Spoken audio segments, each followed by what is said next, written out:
ఫ్యాక్టరీలో జరిగినటువంటి ప్రమాదంలో మరణించిన కార్మికులకు న్యాయం చేయాలనేటువంటి ప్రధాన ఉద్దేశంతో ఈ ప్రెస్ మీట్ నిర్వహిస్తున్నాం.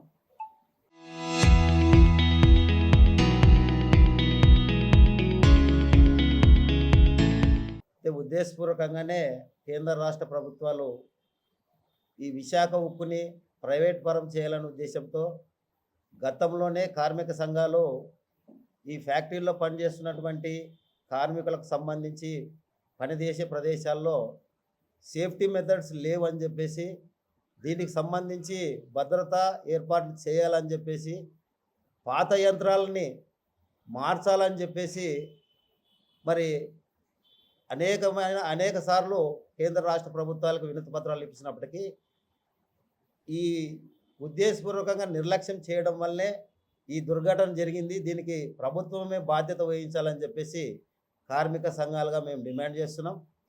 చనిపోయిన కార్మికులకు సంబంధించి ₹1 కోటి నష్టపరిహారము, క్షతగాత్రులకు 50 లక్షలు ఇవ్వాలని, మరి అంతేకాకుండా ఈ ఘటనకు సంబంధించి మరి ఏర్పాటు చేసినటువంటి కమిటీ నిష్పక్షపాతంగా మరి ఎంక్వైరీ చేసి ఆ ఎంక్వైరీ రిపోర్ట్ని బయట పెట్టాలని చెప్పేసి, మరి దానికి సంబంధించినటువంటి యాజమాన్యం ఎవరైతే ఈ దుర్ఘటనకి నిర్లక్ష్యం చేసిన ఏజెన్సీ ఏది ఉందో దానిపైన చర్యలు తీసుకొని కార్మికులకు భద్రత కల్పించాలని చెప్పేసి మేము డిమాండ్ చేస్తున్నాం.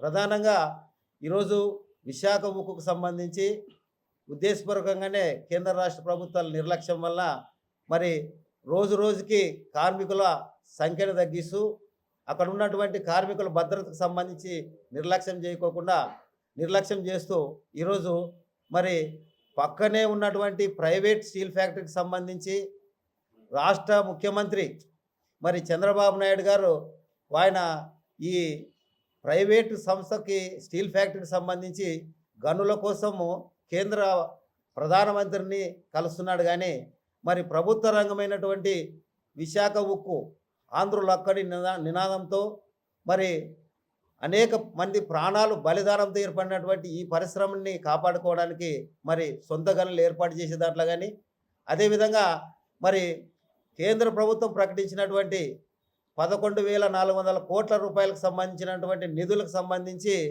మరి ఏ మాత్రము ఆ పరిశ్రమకు సంబంధించినటువంటి పరిశ్రమలో ఉన్నటువంటి సమస్యలు పరిష్కారం కాకోకుండా మరి పాత అప్పులకి బకాయిలకి జమ చేసుకోవడం వలన ఈరోజు ఈ యొక్క దుర్ఘటన జరుగుతుంది. కాబట్టి తక్షణమే కేంద్ర రాష్ట్ర ప్రభుత్వాలు విశాఖ ఉక్కు ప్రైవేటీకరణని ఆపాలి. అదేవిధంగా సేఫ్టీ మెజర్స్ తీసుకొని రావాలి. మరీ ముఖ్యంగా ఈరోజు మరి విశాఖ ఉక్కు సంబంధించినటువంటి మరి కార్మికులకు సంబంధించి సమస్యలకు సంబంధించి పరిష్కారం చేయకపోతే మన ఈ రాష్ట్రంలో ఉన్నటువంటి ఏఐటీసీ, సిఐటియు, ఐఎఫ్టియు, అదేవిధంగా వైఎస్ఆర్టీయూసీ, టీయూసీఐ కార్మిక సంఘాలంతా కూడా పెద్ద ఎత్తున 3వ తేదీ కలెక్టరేట్ల రాష్ట్ర వ్యాప్త ఆందోళన పూనుకుంటాం. ముఖ్యంగా రాష్ట్ర ముఖ్యమంత్రి, ఉప ముఖ్యమంత్రి, అదేవిధంగా మరి నారా లోకేష్ గారు గతంలో ఈ విశాఖ ఉక్కుని ప్రైవేట్ పరం చేయకుండా చేస్తామని చెప్పేసి గతంలో చెప్పారు. ఇప్పుడు మొన్న కార్మికులు చనిపోతే ఏమాత్రం దయాదాక్షిణ్యం లేకోకుండా కార్మిక నాయకులు అడిగే ప్రశ్నలకు సమాధానం చెప్పలేక మరి వారి లోపాలని కప్పిపుచ్చుకోవడానికి వాళ్ళు ఏమన్నా మీకు సంబంధించిన వాళ్ళ చనిపోయిందని చెప్పేసి చెప్పడం ఎంతవరకు సమంజసం? గత అనేక సంవత్సరాలుగా మరి కలిసి పనిచేస్తున్నటువంటి కార్మికులకు చనిపోతే ఒక కుటుంబ సభ్యులుగా మరి భావించి కార్మికుల ఆవేదనతో అడిగిన ప్రశ్నలకి నిర్లక్ష్యంగా నారా లోకేష్ గారు సమాధానం చెప్పడం, అంతేకాకుండా ఉప ముఖ్యమంత్రి అయినటువంటి పవన్ కళ్యాణ్ మరి ఈ యొక్క సమస్యకు సంబంధించి మరి కార్మిక సంఘాలపై మీరు గత ప్రభుత్వం వైఎస్ఆర్ ప్రభుత్వంలో ఉన్నప్పుడు ఒక విధంగా, అదేవిధంగా ఈ ప్రభుత్వంలో ఉన్నప్పుడు ఒక విధంగానే దీన్ని రాజకీయం చేసేటువంటి ఒక దుర్మార్గమైనటువంటి ఆలోచనకు పోతున్నారు. ఇది రాజకీయాలకు సంబంధించిన అంశం కాదు, కార్మికుల ప్రాణాలకు సంబంధించిన అంశం. ఈరోజు 10 మందే చనిపోయినారు. రేపు భవిష్యత్తులో మరింత మంది మరి చనిపోవడానికి ఆస్కారాలు ఉన్నట్లుగా మరి అక్కడ ఉన్నటువంటి కార్మిక సంఘాలు ఆవేదన చెందుతున్నారు. మరి కార్మిక సంస్థలో భద్రతా ఏర్పాట్లకు సంబంధించి, రక్షణ ఏర్పాట్లకు సంబంధించి మరి అన్ని ఫెసిలిటీస్ కల్పించి మరి కమిటీ రిపోర్ట్‌ను బయటపెట్టి కార్మికులకు న్యాయం చేయాలని చెప్పేసి డిమాండ్ చేస్తున్నాం. 10 మంది చనిపోవడం జరిగింది, 4 గాయపడడం జరిగింది. అయితే ప్రభుత్వం అనుసరించినటువంటి విధానము సరిగా లేదని చెప్పి కేంద్ర కార్మిక సంఘాలు భావించి దీనికి నిరసనగా 3వ తేదీ అన్ని జిల్లా కేంద్రాల్లోనూ అట్లాగే పట్టణ కేంద్రాల్లోనూ కూడా నిరసన కార్యక్రమాలు చేయాలని చెప్పి పిలుపుకోవడం జరిగింది. కేంద్ర కార్మిక సంఘాలు భావిస్తున్నది ఏమంటే ఇది యాజమాన్యం యొక్క వైఫల్యమే అని చెప్పి కార్మిక సంఘాలు భావిస్తున్నాయి. ఎందుకని అంటే అక్కడ పనిచేసే చోట భద్రత లేనటువంటి పరిస్థితి. అంటే ఏదైతే అది ఎస్ఎం అనేటువంటిది ఉందో, అంటే బాగా 1700 నుంచి 1800 హీటు అయ్యేటువంటి ప్రాంతం అది. ఒక బకెట్లు ఉంటాయంట. ఆ బకెట్ 20 అడుగుల ఎత్తు, 10 అడుగుల వెడల్పు ఉంటాయి.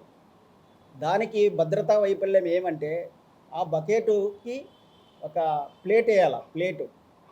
ఆ ప్లేటు కనీసం అంటే దాని యొక్క విలువ కేవలం ₹1,50,000 మాత్రమే పడుతుంది. కనీసం ఆ ప్లేట్ కూడా వేయని పరిస్థితి. రెండోది బ్రిక్స్ ఉంటాయంట. బ్రిక్స్ అంటే ఫైర్ బ్రిక్స్ అంటారు.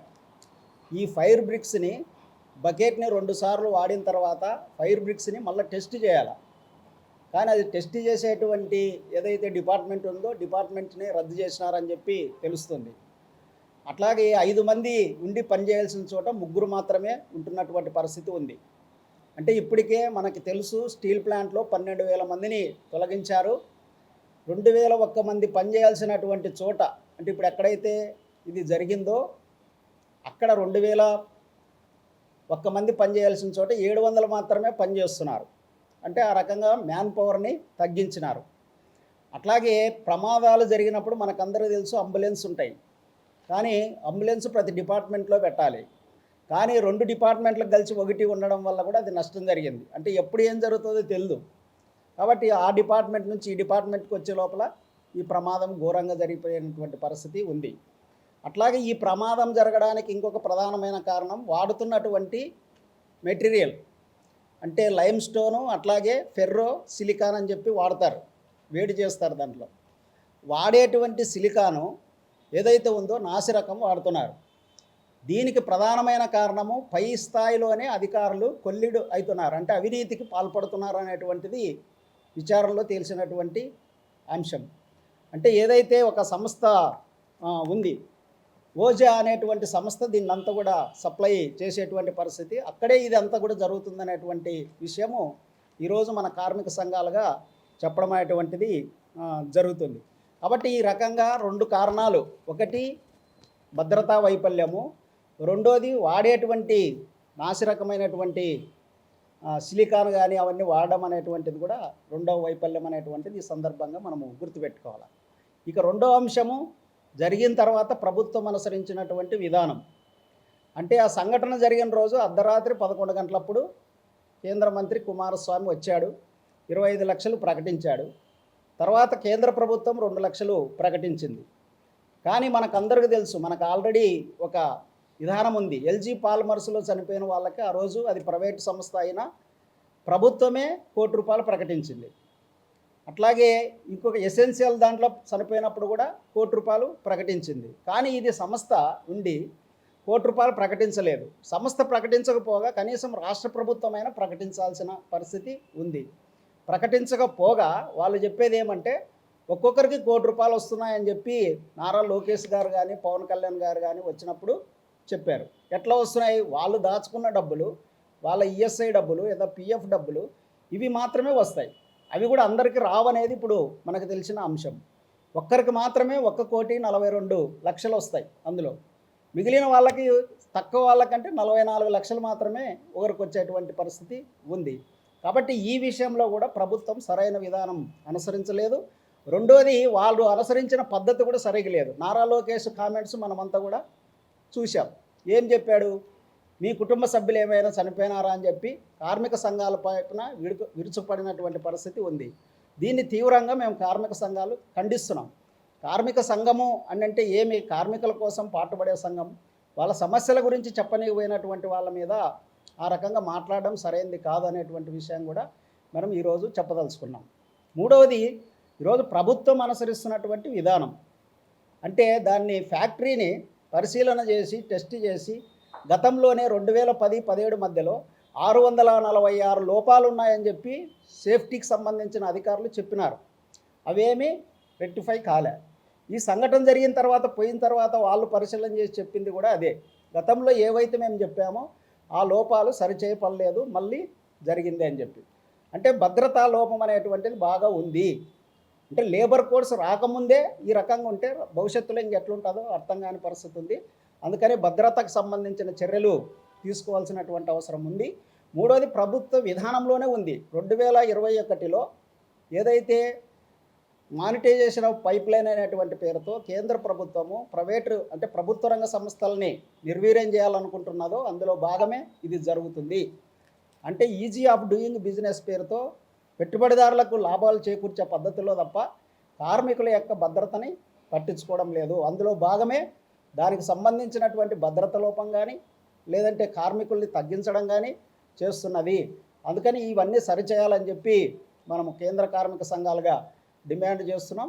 ఈ 3వ తేదీ తర్వాత కూడా అవసరమైతే అది నిరంతరాయంగా పోరాటాలకు సిద్ధం కావాలని చెప్పి కేంద్ర కార్మిక సంఘాలు నిర్ణయించుకోవడం జరిగింది. అందులో భాగంగా రకరకాల కార్యక్రమాలు అంటే డిపార్ట్మెంటల్ వారుగా హెచ్ఓడీలకి దానికి సంబంధించిన భద్రత గురించి చెప్పడం, తర్వాత పై అధికారులకి అవసరమైతే కేంద్ర మినిస్టర్ ఎవరైతే కుమారస్వామి ఉన్నారో ఆయన దగ్గర కూడా డెలిగేషన్ వెళ్ళడం, ఇటువంటి కార్యక్రమాలు కూడా తీసుకోవాలని చెప్పి కేంద్ర కార్మిక సంఘాలు నిర్ణయించాయి.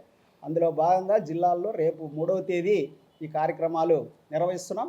మా ప్రధానమైన డిమాండ్ చనిపోయిన ప్రతి కార్మికునికి ₹1,00,00,000 ఇవ్వాలని చెప్పి, గాయపడినటువంటి వాళ్ళకి 50 లక్షలు ఇవ్వాలని.